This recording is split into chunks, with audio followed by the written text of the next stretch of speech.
Merry Christmas. சந்தோஷமாக எல்லாரும் நாம் இருந்து எல்லாருக்கும் சந்தோஷத்தை கொடுக்கும்படியாக இந்த நிகழ்ச்சியை உங்களுக்கு வழங்குகிறோம். ஒவ்வொருவரும் சந்தோஷமாக இருக்க வேண்டும் என்பதுதான் ஆண்டவருடைய சித்தம். எல்லாரும் சமாதானமாக இருக்கணும் தான் ஆண்டவர் விரும்புகிறாராம். சங்கீதம் 78 நம்ம வாசிக்கிறோம். நம்ம சந்தோஷமாக இருக்கும்போது, நம்ம சமாதானமாக இருக்கும்போது ஆண்டவர் சந்தோஷமாக இருக்கிறாராம். ஆண்டவருக்கு சந்தோஷம். என் பிள்ளைங்கள்லாம் சமாதானமாக இருக்கிறாங்கன்ட்டு ஆண்டவருக்கு சந்தோஷம் வருது. அதனால்தான் பவுலும் எழுதுகிறார், யாவரோடும் சமாதானமாக இருங்கள், அப்பொழுது நீங்கள் தேவனை தரிசிப்பீர்கள். அப்போ பரிசுத்தம் வரும், தேவனை தரிசிப்பீர்கள். அதனால் சமாதானம் எவ்வளோ பெரிய காரியம். இந்த சமாதானத்தை கொடுக்க தான் இயேசு, தேவாதி தேவன் இயேசுவின் உருவிலே வந்தார். ஏன்னா சமாதானம் இந்த உலகத்தில் தயாரிக்கப்படவில்லை. யோபு 25:2 கூறுகிறது, பரலோகத்தில் தான் இட்ஸ் பீயிங் ப்ரொடியூஸ்ட். பரலோகத்தில் தான் சமாதானம் உருவாக்கப்படுகிறது. Made in heaven. சைனாவில் ப்ரொடியூஸ் பண்ண முடியாது, டூப்ளிகேட்டாக இருந்தாலும். It is made in heaven. சமாதானம் ஆண்டவரிடத்திலிருந்து தான், பரலோகத்திலிருந்து வரணும். அதனால் சமாதான பிரபுவாக ஆண்டவர் அந்த சமாதானத்தை எடுத்துட்டு நமக்கு சமாதானத்தை சிலுவையின் பாடு மூலமாக உருவாக்கும்படியாக வந்தார். அதான் கிறிஸ்மஸ். அதனால் இந்த கிறிஸ்மஸை நாம் சமாதான பிரபுவோடு நம்முடைய உள்ளத்திலே கொண்டாடும் பொழுது இந்த சமாதானம் நம்மை நிரப்புகிறது, குடும்பத்தை நிரப்புகிறது. குடும்பம் சமாதானமாக இருந்தால் தேச சமாதானமாக இருக்கும். அதனால் எல்லா ஜனங்களுக்கும் சந்தோஷத்தை கொண்டு வரும் நற்செய்தியாக தான் சமாதானம் உங்களுக்கு உண்டாவதாக. இன்றைக்கும் நம்ம குடும்பமாக சேர்ந்துருக்கிறோம். ஷில்பா மட்டும் நம்மளோட இல்லை, ஹாஸ்பிட்டலில் வேலை செய்ய வேண்டியதுனால ஓய்வு கிடைக்கல இந்த ரெக்கார்டிங் அப்போது. அதனால் அவள் மாத்திரம் வரல, மற்றபடி எல்லோரும் இருக்கிறோம். ஆல் த 3 கிராண்ட் சில்ட்ரன், அம்மாவுக்கு great grand children. And Sharon has joined us. What a wonderful joy. Praise the Lord. இப்போ கிராண்ட் மதர், மதர் என்ன சொல்கிறாங்கன்னு பார்ப்போம். Wife, important, mother-in-law. இந்த கிறிஸ்மஸ் தினத்தில் நாம் எல்லாரும் ஆசீர்வதிக்கப்பட்டிருக்கணும்ன்ட்டு ஆண்டவர் ஒரு விலை மதிக்க முடியாத ஒரு கிஃப்ட் நமக்கு கொடுத்துருக்கிறார். சொல்லி முடியாத ஈவன் நம்ம பார்க்குறோம். 2 கொரிந்தியர் 9:15 தேவன் அருளிய சொல்லி முடியாத ஈவுக்காக அவருக்கு ஸ்தோத்திரம் என்று. நம்ம மேலே ஆண்டவர் வைத்திருக்கிற அன்பினால் அவருடைய ஒரே குமாரனை நமக்காக கொடுத்துருக்கிறார். வேதத்தில் ஏசாயா 9:6 அதை தான் நம்ம பார்க்குறோம். நமக்காக ஒரு பாலகன் பிறந்திருக்கிறார், நமக்காக ஒரு குமாரன் கொடுக்கப்பட்டிருக்கிறார். அவர் தான் இயேசு. இயேசுவை நாம் ஒவ்வொரு நாளும் நாம் கனம் பண்ணும் பொழுது, அவரை நமக்குள்ளாக ஏற்றுக்கொண்டு இருக்கும் பொழுது ஆண்டவர் நமக்கு பெரிய ஆசீர்வாதங்களை கொடுக்குறார். கிஃப்ட்டுன்னு சொல்லும்போது கேட்டி நவம்பர் மாதம் வந்தப்போ என்கிட்ட கேட்டா, எப்போ அப்பா அம்மா கிறிஸ்மஸ் வரும் என்று. ஏன்னா கிஃப்டெல்லாம் திறந்து பார்க்கலான்ட்டு. 1 வீக் இருக்கா, 1 மந்த் இருக்கா, இன்னும் எவ்வளோ டேஸ் இருக்குது கிறிஸ்மஸ்க்குன்னு கேட்போம். ஒவ்வொரு நாளும் சொல்லிகிட்டே இருப்பேன். அப்படி தான் நமக்கு கிஃப்ட்டு வரும்போது நம்ம எல்லாம் அதை திறந்து பார்க்க ஆசையாக இருக்கிறோம். நம்ம திறந்து பார்க்குறதோடு கூட அந்த கிஃப்ட்டை யூஸ் பண்ணணும். ஒரு குட்டி பையன் அப்படி தான் அவங்க அப்பா அம்மாட்ட ரொம்ப நாளாக எனக்கு ட்ரம்ஸ் வேணும்னு கேட்டே இருந்தான். அப்போது ஒரு அங்கிள் அவங்க வீட்டுக்கு வந்தப்போ ஒரு ட்ரம்ஸ் வாங்கி கொடுத்தாங்க. அதை எடுத்து வாசிக்க ஆரம்பித்தான். ஒரே சத்தம், வீடெல்லாம் ஒரே சத்தம். அவங்க அம்மா, தயவுசெய்து இதை வாசிக்காதப்பா, நான் உனக்கு $1 கொடுக்குறேன்னு சொன்னாங்க. அப்புறம் சரி, பகலில் தான் வாசிக்க விட மாட்டேங்கிறாங்க, நைட்டு வாசிக்கலான்னு சொல்லி வாசித்தா அவங்க அப்பா, எப்பா தயவுசெய்து வாசிக்காத, நான் உனக்கு $1 கொடுத்துறேன். ஷேரனுக்கும் அப்படி தானே பண்ணுவீங்க சின்ன வயசில்? கிட்டார் எடுக்கும் போதெல்லாம் வாசிக்காதம்மா, 10 ரூபா. ஆமாம், அந்த காசெல்லாம் சேர்த்து வச்சு தான் இன்னைக்கு ரொம்ப ரிச் ஆகிட்டேன். அப்போது கிறிஸ்மஸ் நாளும் வந்தது. அந்த கிஃப்டை கொடுத்த அந்த குட்டி பையனோட அங்கிள் கேட்டார், எப்பா நான் வாங்கி கொடுத்தனே உனக்கு ஒரு ட்ரம் செட்டு, அதை ப்ளே பண்ணியான்னு கேட்டார். அப்போது திருப்பியும் அந்த கதையெல்லாம் சொன்னான். என்னால் ப்ளே பண்ணவே முடியல அங்கிள், நீங்கள் எனக்கு வாங்கி கொடுத்ததுக்கு ரொம்ப தேங்க்ஸ், இந்த கிஃப்ட்டுக்காக தேங்க்ஸ்ன்னு சொன்னோம். அது மாதிரி நம்ம ஆண்டவர் நமக்கு gift கொடுக்கும்போது அதை யூஸ் பண்ண, மற்றவங்களுக்கு ஆசீர்வாதத்தை கொடுக்க நம்ம யூஸ் பண்ணணும். நமக்கு ஆண்டவர் கொடுத்துருக்கிற gift என்ன? இயேசு. நம்ம யோவான் 1:1 பார்க்கும்போது வார்த்தை தான் இயேசு என்று சொல்லப்பட்டிருக்கிறது. அந்த வார்த்தை தேவனாக இருந்தது என்று வேதத்தில் நம்ம பார்க்குறோம். வார்த்தையை நம்ம கிஃப்டாக ரிசீவ் பண்ணும்போது அதை மற்றவங்களுக்கு பகிர்ந்து கொடுக்கும் பொழுது அது அவங்களுக்கு பெரிய ஆசீர்வாதத்தை கொடுக்குது. அதுதான் 1 பேதுரு 4:10 பார்க்குறோம். What ever gift we have received, we have to use it. நம்ம அதை பயன்படுத்தணும். அப்போ தான் மற்றவங்களுக்கு அது ஆசீர்வாதத்தை கொண்டு வரும். அதனால் இந்த கிறிஸ்மஸ் தினத்தில் இயேசுவை நமக்கு கொடுத்ததற்காக நான் மிகவும் நன்றி உள்ளவளாக இருக்கிறேன். குடும்பமாக நாம் அவரை கொண்டாடி கொண்டிருக்கிறோம். வார்த்தையாகிய கிஃப்டாகிய அவரை எல்லார்ட்டையும் நம்ம சொல்லணும். அப்போ தான் அந்த கிஃப்டை யூஸ் பண்ணுறோன்ற ஆசீர்வாதம் நமக்கு ஆண்டவர் கொடுப்பார். 5 தலந்தை கொடுத்தா அதை 5 தலந்தை ஆக்கணும். அப்போ தான் ஆசீர்வாதம் நிரந்தரமாக நம்ம கையில் ஆண்டவர் வச்சுருப்பார். அம்மா, இயேசு கிறிஸ்து இந்த உலகத்தில் பிறந்ததுனால குடும்பத்தில் சந்தோஷம், எல்லா பக்கம் சந்தோஷம், வேலை செய்கிற இடத்துல சந்தோஷம். ஆண்டவர் உள்ளே வரும்பொழுது நம்ம அப்படியே நம்முடைய கவலையெல்லாம் மாற்றி சந்தோஷத்தால் நிரப்புகிறார். இன்றைக்கி நாங்கள் குடும்பமாக இன்றைக்கு எல்லாருக்கும் சாட்சி உண்டு. ஒவ்வொருத்தரையும் ஆண்டவருடைய வாழ்க்கையில், எங்களுடைய வாழ்க்கையில் மாற்றி இந்த சந்தோஷத்தையும் சமாதானத்தையும் கொடுத்துருக்கிறார். எபிரேயர் 13:8 சொல்லுகிறது, நேற்றும் இன்றும் என்றும் இயேசு கிறிஸ்து மாறாதவராயிருக்கிறார். இந்த சந்தோஷம் இன்றைக்கு அருமையானவர்களே, இந்த நாளில் கிறிஸ்மஸ் நாளில் மட்டுமல்ல, everyday you can receive this. ஒவ்வொரு நாளும் உங்கள் வாழ்க்கையில் இந்த சந்தோஷம், தெய்வீக சந்தோஷம், இயேசு வந்ததினால் உண்டான சந்தோஷத்தை நீங்கள் அனுபவிக்கலாம். அதுதான் நாங்கள் சொல்ல வந்திருக்கிறோம். இன்றைக்கு என்ன சந்தோஷம்! இன்றைக்கு ஆடட் ஜாய், எங்களுடைய ஷேரன் பேத்தி இருக்கிறா, கிரேட் கிராண்ட் சில்ட்ரன். எனக்கு என்ன சந்தோஷம்! 3 பேரை ஆண்டவர் கொடுத்துருக்கிறார். இது உலக பிரகாரமான சந்தோஷம். ஆண்டவர் உள்ளே வரும்பொழுது நமக்குள்ளே என்ன சந்தோஷம், தெய்வீக சந்தோஷம். இந்த சந்தோஷத்தை இன்றைக்கி ஒருவேளை அநேகர் சொல்லலாம், எங்கள் குடும்பத்தில் இல்லையே, இந்த மரணம் எங்களை வேதனைப்படுத்துகிறதே, எங்களுடைய குறைவு வேதனைப்படுத்துகிறதே, எங்களுக்கு சந்தோஷம் இல்லையேன்னு சொல்லலாம். ஆனால் இயேசு உங்களுக்குள்ளே வரும்பொழுது, பிறக்கும் பொழுது இந்த தெய்வீக சந்தோஷம் உங்களை நிரப்பும்.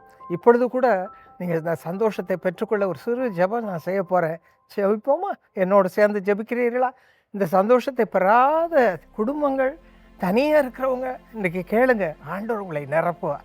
எங்கள் அருமை தகப்பனே, இந்த உலகத்திலே நீ சந்தோஷம் கொடுக்க வந்தீர், தெய்வீக சந்தோஷம் கொடுக்க வந்தீர். இப்பொழுதும் ஆண்டவர் யார் யார் கண்ணீரில் இருக்கிறார்களோ, காசு இல்லையே, பணம் இல்லையே, சாப்பிட ஆகாரம் இல்லையே, குழந்தை இல்லையே, வேலை இல்லையே என்று இல்லாமையினால் கதறி கொண்டிருக்கிறார்களோ, மரண இருளிலே போய்கொண்டிருக்கிறார்களோ, அத்தனை பேருக்கும் நீர் வந்த அந்த நோக்கத்தை நிறைவேற்று. தி ஜாய் பிகாஸ் ஆஃப் கிறிஸ்மஸ், கிறிஸ்து பிறப்பதினால் உண்டாகிற சந்தோஷம் இந்த குடும்பங்களில் இறங்கட்டும். அப்பா, நீர் அந்த இடத்துல இறங்குவீராக, ஒவ்வொரு குடும்பத்திலும் இறங்குவீராக. இந்த தெய்வீக சந்தோஷத்தினால் மக்களை நிரப்புவீராக, ஆனந்த மகிழ்ச்சியால் நிரப்புவீராக, இன்றும் மாறாத அந்த சந்தோஷத்தினால் நிரப்புவீராக. இதற்காக உமக்கு நன்றி செலுத்துகிறோம். தொடர்ந்து இந்த கிறிஸ்மஸ் நாட்களிலே எல்லாரையும் ஆனந்த களிப்பினால் நிரப்புவதற்காக உமக்கு நன்றி செலுத்துகிறோம். இயேசுவின் நாமத்தில் ஜெபிக்கிறோம், ஆசீர்வாதங்களை எடுத்துக்கொள்கிறோம் எங்கள் நல்ல பிதாவே. ஆமென். ஆமென். இந்த சந்தோஷத்தை பற்றி தான் லூக்கா 2:10 பார்க்குறோம். ஏசாமி பிறந்தப்போ தேவதூதர் தோன்றி சொன்னார், பயப்படாதிருங்கள், இதோ எல்லாருக்கும் மிகுந்த சந்தோஷத்தை உண்டாக்கும் நற்செய்தியை உங்களுக்கு அறிவிக்கிறேன் என்று மிகுந்த சந்தோஷத்தை உருவாக்குறார். அதுக்கு தான் ஏசாமி நம்ம உள்ளத்தில் வர்றதுக்கு, வீட்டுக்கு வர்றதுக்கு அவர் அவ்வளோ விரும்புகிறார், மிகுந்த சந்தோஷத்தை உருவாக்க. ஆனால் ஏசாமி வரும்பொழுது அவர் முதலாவது பயப்படாதிருங்கள் என்று அந்த தூதர் சொன்னது போல், ஏன்பா பயப்படுறீங்க அப்படின்னு அவர் கேட்குறார். பயத்தை பார்க்குறதுக்கு அவர் விருப்பமே கிடையாது, அதை நம்மை விட்டு எடுத்து போடணும் என்று விரும்புகிறார். கேட்டி சின்ன வயசில் இருக்கும்போது கூட ஒரு இடத்துக்கு போகும்போது பயங்கர பட்டாசு வெடி போட்டாங்க. அது கேட்ட உடனே ஞாபகம் இருக்கா கேட்டி? ஒரே அழுக கேட்டி, பயத்தில் அம்மாட்ட போய் ஒட்டிக்கிட்டு ரொம்ப சத்தமாயிடுச்சு அப்படின்ட்டு ஒரே பயம். நம்ம வாழ்வுலேயும் கூட அந்த மாதிரி சின்ன சின்ன பயப்படுத்தும் விஷயங்கள் வரும்பொழுது நம்ம நடுங்க ஆரம்பிக்கிறோம். நம்ம இருதயத்தால் தாங்க முடிய மாட்டேங்குது. ரபீனா என்று சிக்கிமில் ஒரு பெண் இருந்தா. அவளுக்கு 4 வயசுலே நோய் ஒன்று பாதிக்கப்பட்டதாக அவங்க டாக்டர் சொல்லி போன் டிபி வந்தது. 4 வயசில் கால்களில் அந்த வியாதி. அப்போ டாக்டர் சொன்னாங்க, இந்த காலை ஆம்பியூட்டேட் தான் பண்ணணும், வெட்டி தான் எடுக்கணும், வேறு வழி கிடையாதுன்னு. அவளுக்கு அந்த நியூஸை தாங்க முடியல. அவள் எதிர்காலத்துக்கு ஒரே பயம், கால் எடுத்துட்டா என்ன பண்ணுவேன், ஐயோ எனக்கு என்ன நடக்க போகுது என்று அவளுக்கும் பயம். பெற்றோர் தாங்க முடியாமல் அழுதுட்டு இருந்தாங்க. இப்படி அவங்களுக்கு ஷாக்கிங் நியூஸ் வந்த பொழுதில், அந்த நாட்களில் அவங்க அப்பா திடீரென்று ஆண்டவரை அறிந்து கொண்டாங்க. முதல் முறை ஆண்டவரை அறிந்து அவருக்கு இருதயத்தில் ஒரே நம்பிக்கை, இந்த பிள்ளை ஆண்டவர் எப்படியாவது சுகமாக்குவார் என்று. அந்த ஆம்பியூட்டேஷன் வேண்டாம், நீங்கள் சிகிச்சை செய்ய வேண்டாம் என்று சொல்லி அவங்க அப்பா சொல்லிட்டாங்க. விசுவாசிப்போம். அவங்க மகா க்ரச்சஸில் தான் நடக்க வேண்டியதாக இருந்துச்சு. ஸ்கூலுக்கு போகும்போதெல்லாம் ஃப்ரெண்ட்ஸ் எல்லாம் பார்ப்பாங்க, க்ரச்சில் நடந்து போகிறத பார்த்து கேலி பண்ணுவாங்க, கிண்டல் அடிப்பாங்க, பேர் சொல்லி கூடுவாங்க. அவளுக்கு ஒரே கஷ்டம், இதை தாங்க முடியும். ஏற்கனவே அவ்வளோ வலி தாங்கி கொண்டு இருக்கணும், இதில் கேலி பண்ணுறதை பார்த்து அவளால் தாங்க முடியல, அழுகையாக இருந்தாள். அந்த நாட்களில் அவங்க சர்ச் பாஸ்டர் திடீரென்று இதை கேள்விப்பட்டு சொன்னார், இயேசு அழைக்கிறார், பிரார்த்தனை திருவிழா வருது, ப்ரேயர் ஃபெஸ்டிவல் வருது நம்ம ஊரில், டாக்டர் பால் தினகரன் அவர் ஜெபிக்க வரார், நீங்கள் எல்லாம் கட்டாயமாக அங்கே போகணும் என்று சொல்லி அனுப்பி வைத்தார். அங்கே நீங்கள் ஆண்டவர் செய்தியை கொடுத்து ஜெபம் பண்ணிங்க. அந்த நேரத்தில் நீங்கள் ஜெபத்திலே சொல்லியிருக்கிறீங்க, இந்த நேரத்திலே ஆண்டவருடைய வல்லமை உங்கள் மீது இறங்குது, நடக்க முடியாதவர்கள் எழுந்து நடங்கள் என்று. Let them get up and walk in Jesus name. Lift them up, Holy Spirit. அதே நேரத்தில் ஆண்டவருடைய வல்லமை அவள் மீது இறங்கினதாக உணர்ந்து அந்த வல்லமை தாங்க முடியாமல் அப்படியே க்ரச்சஸ் எல்லாம் தூக்கி போட்டான். அப்படியே அவள் சுகமாக எல்லார் முன்னாடியே நடக்கிறத எல்லாரும் பார்த்தாங்க. அதே நொடி பொழுதுல she started walking, நடக்க ஆரம்பித்தார். கால்களில் ஆண்டோடைய பேலன்ஸ் சுகம் இறங்கினது. அவங்க அப்பா அம்மாவுக்கு தாங்க முடியாமல் ஆண்டவருக்கு நன்றி செலுத்தி அழுதாங்க. தேங்க்யூ லார்ட், எங்கள் விசுவாசத்தை கனப்படுத்திட்டீர் சுவாமி என்று. அன்று அவர் சொன்னாங்க, இன்னைக்கு 22 வருஷம் ஆயிடுச்சு, இன்னைக்கு வரையிலையும் இந்த கால்களில் இந்த போன் டிபி என்னை அஃபெக்ட் பண்ணவே இல்லை, நான் அதுக்காக ஆஸ்பத்திரிக்கு போக வேண்டிய அவசியமே இல்லை, ஆண்டவர் முற்றிலும் சுகமாக்கி வைத்திருக்கிறாரு. All right. 21 years. 21 वर्ष अघि Perfectly all right. இப்போ அவ நர்ஸா இருக்கிறா, மற்றவங்களுக்கு சிகிச்சை கொடுத்துட்டு இருக்கா. எவ்வளோ நேரம் நிற்கணும் நர்ஸ். ஆண்டவர் தலைகீழாக திருப்பிட்டார்.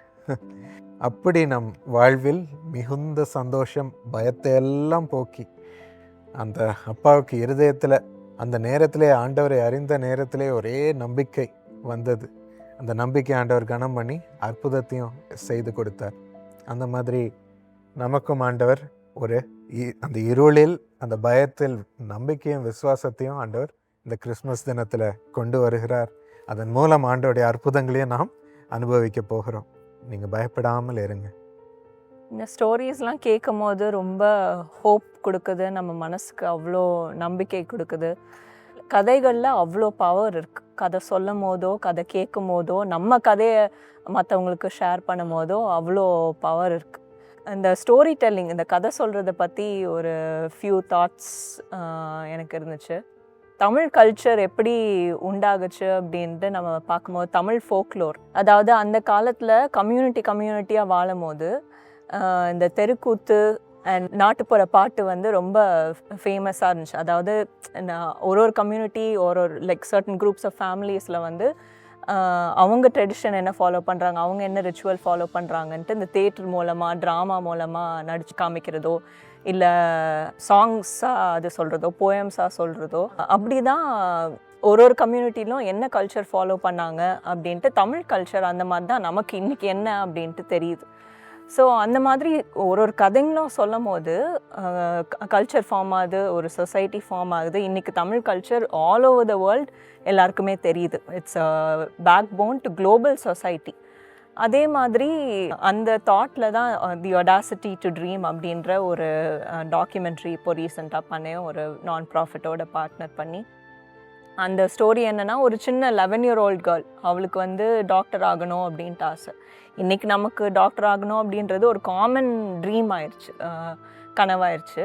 ஆனால் அவளுக்கு அந்த கனவு வந்து ஆல்மோஸ்ட் இம்பாசிபிள். ஏன்னா ஆப்பர்ச்சுனிட்டிஸ் வந்து ரொம்ப கம்மி. அவங்க அம்மாவுக்கு டாக்டர் ஆகணும்னு ஆசை, பாட்டிக்கு டாக்டர் ஆகணும்னு ஆசை. ஆனால் அவங்களால டாக்டர் ஆக முடியல, ஏன்னா அவங்களுக்கு அந்த ஆப்பர்ச்சுனிட்டி இல்லை. ஸோ இவளுக்கு இந்த கனவை நிறைவேற்றணும் அப்படின்னு சொல்லிட்டு அவளோட ஃபேமிலி சப்போர்ட்டு உண்டாக்கணும், பஞ்சாயத்து சப்போர்ட் உண்டாக்கணும், ஸ்கூலோட சப்போர்ட் உண்டாக்கணும், கார்ப்பரேட்ஸ், நான் ப்ராஃபிட்ஸ் அண்ட் கவர்மெண்ட் சப்போர்ட்டும் உண்டாக்கணும். ஸோ இவளோட கனவு நிறைவாக்குறதுக்கு ஒரு என்டையர் வில்லேஜே சேர்ந்து வருது. கம்யூனிட்டியோட முக்கியத்துவம் என்ன அப்படின்ட்டு இந்த டாக்குமெண்ட்ரி மூலமாக தான் எனக்கு தெரிஞ்சு. ஒரு சின்ன பொண்ணு 11-year-old, ஆனால் அவள் கனவு நிறைவேற்றோன்னா எவ்வளோ ரிசோர்ஸஸ் உள்ளே கொண்டு வர வேண்டியதாக இருக்குது, எவ்வளோ பார்ட்னர்ஷிப்ஸ் உண்டாக்க வேண்டியதாக இருக்குது. ஆனால் அவள் கதையை சொல்லும் போது மற்றவங்களுக்கு இன்ஸ்பிரேஷனலாக இருக்குது. அவள் டாக்டரோட பாத்தில் இருக்கா அப்படின்னு சொல்லும் போது இன்னும் நிறைய பேர் கனவு காண்றாங்க. அதே மாதிரி கதை அப்படின்னு சொல்லும் போது அல்டிமேட் ஸ்டோரி வந்து ஜீசஸோட ஸ்டோரி. அவர் பறக்கிறத நம்ம கிறிஸ்மஸாக செலிப்ரேட் பண்ணுறோம். கடைசியில் அவர் ஜீவனையே நமக்கு கொடுத்தார். அதுலேருந்து தான் நமக்கு ஹோப் கிடைக்கிது, அதுலேருந்து தான் நமக்கு பீஸ் கிடைக்கிது. பட் அந்த கதையை ஷேர் பண்ணும்போது நமக்கு வந்து அவ்வளோ பீஸ் இருக்குது. கடவுள் எனக்கு இருக்கிறாரு, அவர் எனக்கு இதெல்லாம் பண்ணியிருக்காரு, எனக்கு லைஃப்பில் என்னன்னாலும் என்னால் ஏற்றுக்கொள்ள முடியும் அப்படின்ட்டு அந்த போல்ட்னஸ் அவரோட ஸ்டோரியை நம்ம அக்செப்ட் பண்ணும் போதோ ஷேர் பண்ணும் போதோ அது நமக்கு வருது. ஸோ ஆனால் அவரோட ஸ்டோரி எப்படி நம்ம எல்லாருக்கும் தெரியும், இதே மாதிரி ஃபோக்லோர் மூலமாக தான். ஒரு கதையாக சொல்லியோ ட்ராமாவாக சொல்லியோ அந்த காலத்தில் இருக்க ஏர்லி கிறிஸ்டியன்ஸ் வந்து நோட் பண்ணாங்க. அண்ட் ஜீசஸ் வந்து பேரபிள்ஸில் பேசினார். அவரோட தாட்ஸ், அவரோட தியாலஜி எல்லாம் பேரபிள்ஸில் சொன்னார். அண்ட் அது கம்யூனிட்டிஸ்க்கு பரவுச்சு. அவர் என்ன பேக்ரவுண்டோ என்ன அப்படின்ட்டு அவர் கண்டுக்கல. எல்லாருக்கூடையும் போய் பேசினார், எல்லாருக்கூடையும் அன்பை காமிச்சார், எல்லாருக்கும் மிரக்கிள்ஸ் பண்ணார். அந்த கதை வந்து இன்றைக்கி உலகம் ஃபுல்லாக ஷேர் ஆகி தான் எனக்கு ஏசாமி தான் எல்லாம் அப்படின்ற கான்ஃபிடென்ஸ் நமக்கு இருக்குது, ஹோப் நமக்கு இருக்குது. ஸோ அந்த ஸ்டோரி நமக்கு இருக்கும் போது we can handle anything in life. Jaden, you can handle anything in life. அதுக்கு ஒரு வசனம் சொல்ல விரும்புகிறேன். சங்கீதம் 78:4. பின்வரும் சந்ததியான பிள்ளைகளுக்கு நாங்கள் அவைகளை மறைக்காமல் கர்த்தரின் துதிகளையும் அவருடைய பலத்தையும் அவர் செய்த அவருடைய அதிசயங்களையும் விவரிப்போம். இந்த ஸ்டோரி ஆஃப் ஜீசஸ், அவர் பிறந்தது, அவர் நமக்கு உயிரை கொடுத்தது, நம்மளோட ஜென்ரேஷனுக்கு மட்டும் இல்லாமல் வர ஜென்ரேஷனுக்கும் ஷேர் பண்ணும் போது நமக்கு ஹோப் கிடைக்கிது, நமக்கு ஆறுதல் கிடைக்கிது, நமக்காக ஒருத்தர் இருக்கார் அப்படின்ட்டு நமக்கு அந்த சந்தோஷம் கிடைக்கிது. நான் இன்றைக்கி சொல்ல விரும்புகிறது என்னென்னா, நீங்கள் மற்றவங்க என்ன நினச்சிருவாங்களோ, மற்றவங்க என்ன பேசிடுவாங்களோ அப்படின்ட்டு நீங்கள் கவலைப்படாதீங்க. உங்களோட ஸ்டோரியை நீங்கள் உங்களுக்கு பிடிச்சவங்களுக்கு கான்ஃபிடென்ஷியலாக வச்சுருக்கவங்களுக்கு நீங்கள் ஷேர் பண்ணுங்கள். அப்போது உங்களோட மனசில் இருக்க பேர்டன் கம்மியாகும். ஸோ நான் இங்கிலீஷில் எப்போவுமே சொல்கிறது உண்டு, stories heal hearts and change mindsets. So நீங்கள் உங்கள் கதையை சொல்லும் போது, உங்களுக்கு இருக்கிற பேர்டனை ஷேர் பண்ணும் போது யாராவது உங்கள் கூட எம்பத்தைஸ் பண்ணுவாங்க. அதுலேயே உங்களுக்கு நிறையா கவலைகள் குறைஞ்சிரும். அதே மாதிரி உங்களுக்கு யார் புரிஞ்சுக்கிறாங்களோ அவங்க உங்கள் கூட ப்ரே பண்ணும் போது, உங்களுக்கு மிரக்கல்ஸ் நடக்கும் போது அந்த ஸ்டோரியை மற்றவங்களுக்கு ஷேர் பண்ணுங்க. அதுதான் ultimate story of Jesus Christ. Beautiful, beautiful. So அந்த கிறிஸ்மஸ் ஸ்டோரியை நம்ம பார்க்கும்போது, மேரியோட லைஃப்பை நம்ம பார்க்கும்போது, அவளுக்கு அப்போ தான் என்கேஜ்மெண்ட் ஆச்சு. ஸோ என்கேஜ்மெண்ட் ஆகும்போது அவள் மேரேஜ் லைஃப் எப்படி இருக்க போகுது, ஜோசஃபோட எப்படி வாழ போகிறா, அவளுடைய ஃப்யூச்சர், அவளோட ட்ரீம்ஸ் பற்றிலாம் நிறைய கனவு காண்டிருப்பாள். எப்படிலாம் சந்தோஷமாக வாழ போகிறோம், எங்கெல்லாம் போகலாம் அப்படின்ட்டுலாம் யோசித்திருப்பாங்க. பட் என்கேஜ்மெண்ட் ஆன புதுசில் அவளுக்கு ஒரு நியூஸ் வருது. ஒரு தேவதூதன் அப்பியர் ஆகி, ஒரு குமாரனை பெறுவாய், இயேசு என்று பெயரிடுவாய் அப்படின்ட்டு ஒரு நியூஸ் வருது. அதை கேட்கும்போது ரொம்ப ஷாக்டாக இருப்பாள். நமக்கே நம்மளோட பிளான்ஸ் எல்லாம் போயிடுச்சே, ரூவன் ஆயிடுச்சே, இல்லைனா எல்லாம் மாறிடுச்சே அப்படின்ட்டு இருக்கும். அண்ட் அவள் ரொம்ப யங் ஏஜில் வேற இருந்திருப்பாள். அவள் மேரேஜே இப்போ தான் ஆக போகுது, அதுக்குள்ளே சில்ட்ரன்லாம் பற்றி யோசிக்கும் போது அவளுக்கு ரொம்ப ஷாக்கிங்காக இருக்கும். அண்டு அது அவள் ஹஸ்பண்ட் கூட இல்லை, பரிசுத்த ஆவி மூலமாக இது உருவாக போகுது அப்படின்னு சொல்லும் போது ஒரு பெரிய ரெஸ்பான்சிபிலிட்டி இருக்கும்.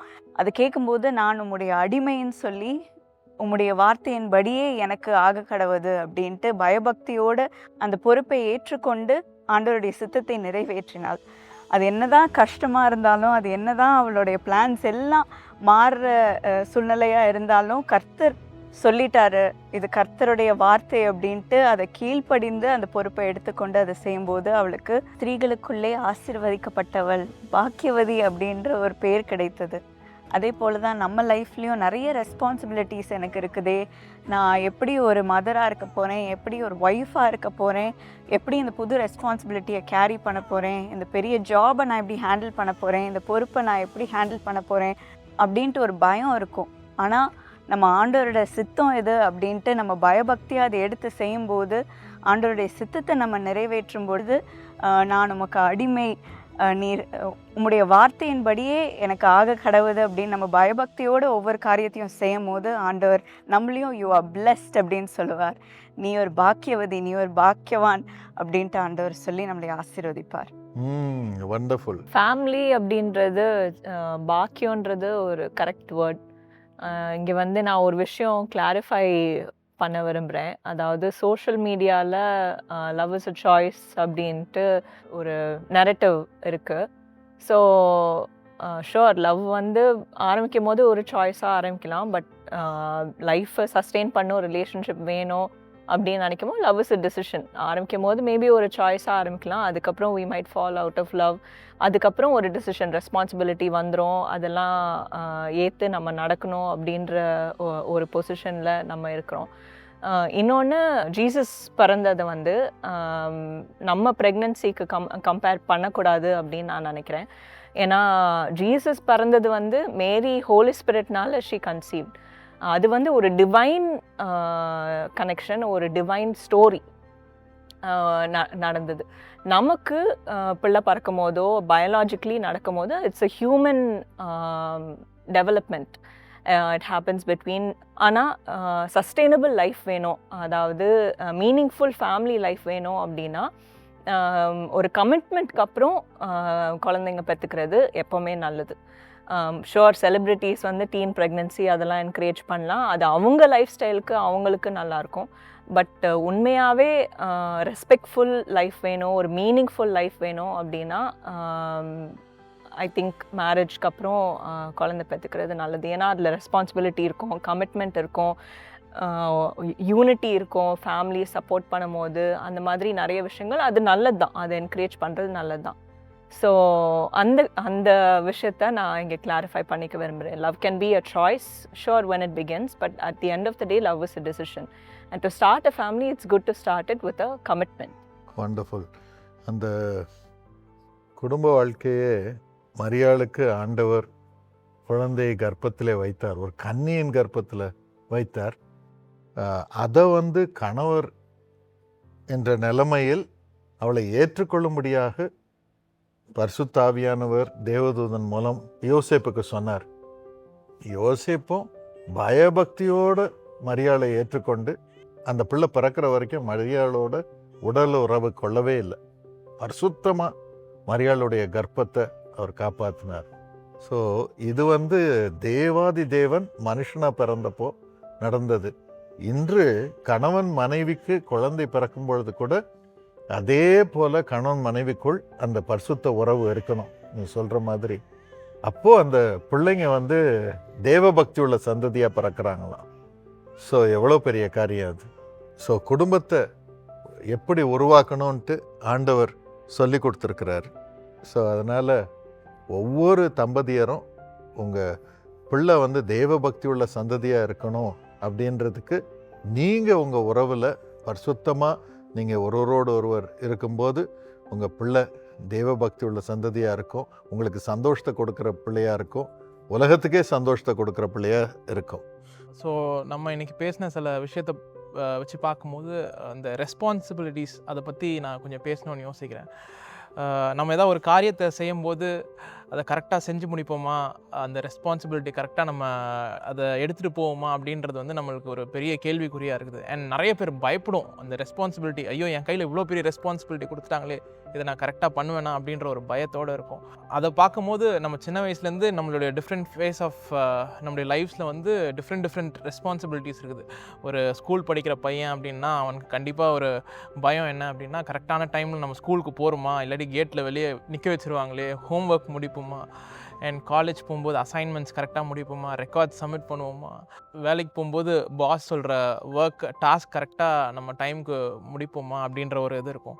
அது போல் தான் யோசேப்போட வாழ்க்கையிலையும் வந்து பிதா வந்து அவர்கிட்ட பேசும்போது, என்னோட குமாரனை வந்து நீ தான் இந்த உலகத்தின் தகப்பனா நீ வந்து வளர்க்க போகிற அப்படின்னு சொல்லும் போது யோசேப்பு ஃபஸ்ட்டு பயந்ததை பார்க்குறோம். யோசேப்புக்கு ஒரு சின்ன ஒரு பதட்டம் இருந்துச்சு. இது எப்படி நான் பண்ணுவேன், எப்படி என்னால் வளர்க்க முடியும், எனக்கு அவ்வளோ பெரிய ஞானம் கிடையாது அப்படின்னு சொல்லி யோசேப்பு புலம்பும் போது ஆண்டவர் வந்து அவருடைய ஞானத்தினால நிரப்பி அவரோட சமாதானத்தை தந்து ஆண்டவர் வந்து யோசேப்பை தைரியப்படுத்தி அந்த பெரிய ரெஸ்பான்சிபிலிட்டியை எடுக்க ஆண்டவர் தைரியத்தை கொடுத்தாரு. அது போலவே யோசேப்பும் அதை அந்த ரெஸ்பான்சிபிலிட்டி எடுத்து அந்த குழந்தைய ஆண்டவரை வளர்த்ததை நம்ம பார்க்குறோம். அண்ட் அது மூலயமா வந்து ஒரு பெரிய பெருக்கத்தை ஆண்டவர் யோசேப்போட வாழ்க்கையில் பெருக செய்ததை நம்ம பார்க்குறோம். நம்மளும் ஆண்டவருடைய சித்தத்தின்படி ஆண்டவர் என்ன டாஸ்க் நம்மளை பார்த்து கொடுத்தாலும், ஆண்டவரே இது நான் செய்கிறது உங்களுடைய சித்தத்தின்படி இது ஆக கடவுது அப்படின்னு சொல்லி நம்ம எடுத்து நம்ம ஒவ்வொரு காரியத்தையும் செய்யும் போது ஆண்டவர் கண்டிப்பாக அதில் ஒரு நல்ல ஒரு சமாதானத்தை தந்து நம்ம கையிட்டு செய்கிற ஒவ்வொரு காரியத்தையும் ஆண்டவர் ஆசீர்வதித்து அதை பெருக பண்ணுகிற தேவனாக இருக்கிறார். இந்த தேவனுடைய சித்தம், அதாவது ஆண்டவருடைய சித்தத்தை செய்யறது தான் மிகப்பெரிய ஆராதனை. இந்த ஆண்டவர் இந்த உலகத்தில் வந்தப்போ கிறிஸ்மஸ் நாட்களின் போது நம்ம பார்க்குறதெல்லாம் ஆராதனை. மெய்ப்பர்கள் ஆராதனை செய்தார்கள், ஞானிகள் வந்து ஆராதனை செய்தார்கள். ஆனால் அதுக்கு முன்னால் ஒரு ஆராதனை இருந்தது. அந்த ஆராதனை என்ன ஆராதனை? எல்லாம் வல்ல இறைவனுடைய சித்தத்தை செய்ய வார்த்தையாகிய கடவுள் சொல்கிறார், எனக்கு ஒரு சரீரத்தை உருவாக்கும், நான் போய் என் சரீரத்தை பலியாக செலுத்தி உமக்கு ஆராதனை செய்து எல்லா ஜனங்களுடைய பாவத்தையும் நீக்க என் ரத்தத்தை சிந்தட்டும் என்று சொல்லி எல்லாம் வல்ல இறைவனுடைய சித்தத்தை நிறைவேற்ற தன்னையை ஒப்பு கொடுத்தார். அவர் ஆராதனை செய்துதான் இதெல்லாம் ஆரம்பித்தார். அதே போல மரியாள் பரிசுத்த ஆவியானவரால் நிரப்பப்பட்ட பொழுது குழந்தை உருவாக முன்னே நான் உமது அடியாள் நான் ஆராதனை செய்து அவளுடைய கர்ப்பத்தையே அர்ப்பணித்தாள். ஆராதனையை மூலமாக அர்ப்பணித்தாள். யோசேப்பு தன் வாழ்க்கையை அர்ப்பணித்தாள். பரிசுத்தமாக வாழ்ந்து அந்த பிள்ளை பிறக்கும் வரைக்கும் மரியாதை காப்பாற்றினார். அதே போல தான் ஞானிகள் மெய்ப்பர்கள் எல்லாரும் ஆராதனை செய்து ஆண்டவருடைய சித்தத்தை நிறைவேற்றி ஆராதனை செய்து கும்பிட்டார்கள். அதான் கடவுள் தென்பட்டார். அதே போல் இன்னைக்கு நாமும் கூட நம்முடைய வாழ்விலே ஆண்டவருடைய சித்தத்தை நிறைவேற்ற நம்மை ஒப்புக் கொடுக்கும் பொழுது, சரீரத்தை ஒப்புக் கொடுக்கும் பொழுது, பரிசுத்தமாய் ஒப்புக் கொடுக்கும் பொழுது, நம்முடைய வழிகளை ஒப்புக் கொடுக்கும் பொழுது, நம் சிந்தனைகளை, நம்முடைய ஆசைகளை, இச்சைகளை எல்லாம் தூக்கி எறிஞ்சிட்டு ஆண்டவருடைய சித்தம் சிலுவையானாலும் பரவாயில்ல, ஆண்டவருடைய சித்தத்தை நிறைவேற்ற நான் ஒப்புக் கொடுக்குறேன்னு சொல்லும்போது அந்த கிறிஸ்மஸ் நேரத்திலே நடைபெற்ற அந்த ஆராதனை நம் மூலமாக வெளிப்படுகிறது. நம்ம கும்பிட்டு விழுகிறோம், ஆண்டவருடைய ஆசீர்வாதம் வந்து கொட்டுது. இதுதான் வாழ்க்கைக்கான ஆசீர்வாதம். ஒரு பெரிய கவி இருந்தார். அவர் ராஜாவை குறித்து கவி எழுதுவார். ஆனால் ராஜகவியாக இருந்தார். அவர் பேர் வேதநாயம் சாஸ்திரியார். அவர் வந்து ஆண்டவர் இயேசுவை அறியாதவராக இருந்தார். ஒரு நாள் அவர் கும்பிட்டுக்கிட்டு இருந்தார். எப்படி கும்பிடுவாரான்னு தெரியும்னா, காலை மேலே கூரையில் கட்டி அந்த கயிறில் தொங்கி கும்பிடுவாராம். ஏன்னா என்னுடைய தெய்வமும் நானும் ஒரே நிலைமையில் நிற்கக்கூடாது, ஒரே தரையில் நிற்கக்கூடாதுன்னு அவ்வளோ பயபக்தியாக கும்பிடுவார். அவருக்கு சர்வ வல்லமையுள்ள ஆண்டவர் தென்பட்டார். ஒரு நாள் ராஜ கவியாக ராஜாவை பாடி புகழும்படியாக போயிட்டு இருந்த அவரை வழியில் சந்தித்தார். ஒரு பெரிய தரிசனம். அதில் சிலுவை எடுத்துக்கொண்டு அவர் போவதை அவர் கண்டார். யார் இது, ரத்தம்லாம் சிந்திட்டு இருக்கிறாருன்னு கேட்டார். இவருக்கு தெரியாது. அப்போ அவர் சொன்னார், கூட இருந்தவர் அவர் தான் இயேசு. உனக்காக இரத்தத்தை சிந்தியிருக்கிறார், தன்னை பலியாக ஒப்பு கொடுத்திருக்கிறார். அப்போ எனக்கு அவர் வேண்டும் என்று சொல்லி அவரை குறித்து அவர் பாட ஆரம்பித்தார். அன்றோடு ராஜாவை குறித்து பாடி காசு சம்பாதித்து கொண்டிருந்த அவர் எல்லாவற்றையும் வெறுமையாக்கி இயேசுவை குறித்து பாடி கோடிக்கணக்கான ஜனங்களுக்கு இன்று வரைக்கும், தாத்தா தினகரன் அந்த பாட்டு தான் பாடுவாங்க, இன்று வரைக்கும் ஆண்டவரை எத்தனையோ மக்களுடைய இருதயத்தில் கொண்டு வந்து கொண்டு இருக்கிறார். அதுதான் ஆராதனை. நம்மையே ஆண்டவருடைய கரங்களில் அவருடைய சித்தத்தை நிறைவேற்ற எனக்கு ராஜாவின் பணம் அல்ல, இயேசு ராஜாவின் ஆசீர்வாதம் வேணும்னு ஆண்டவருடைய சித்தத்தை நிறைவேற்றத்துக்கு ஒப்பு கொடுத்தார். இன்னைக்கு எத்தனை பேர் ஆசீர்வாதம் பெறுகிறார்கள்.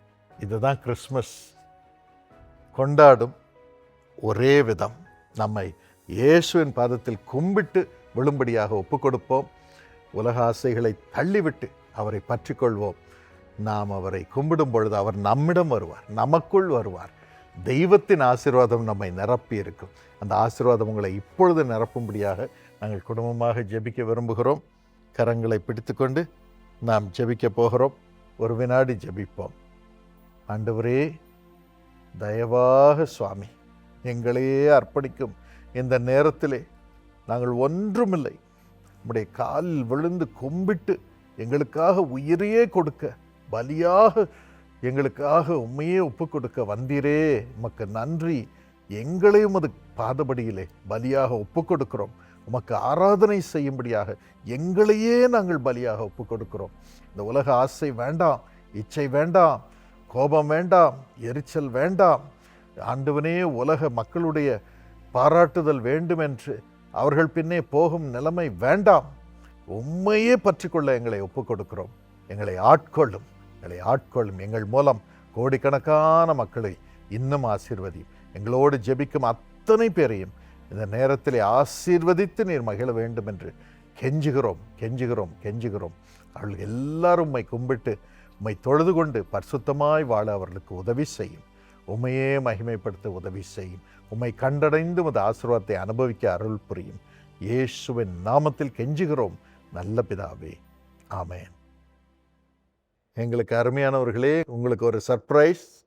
இப்பொழுது ஷில்பா கிறிஸ்மஸ் ஃபாதர் மாதிரி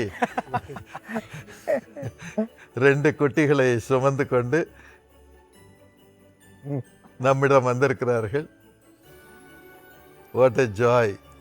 Handing over 2 gifts. Katie is going to say a word. இயேசுக்குள்ள பிறந்தார், அது எனக்கு சந்தோஷம். Praise God. So we want to wish you all of God's best this Christmas. எல்லா ஆசீர்வாதமும் உங்கள் வாழ்க்கையில் பெருகணும். அதனால் எல்லாரும் சேர்ந்து உங்களை விஷ் பண்ணுவோம். நம்ம குடும்பத்தினராகியவர்களை விஷ் பண்ணுவோம். God bless you and wish you a Merry very Merry Christmas. Christmas.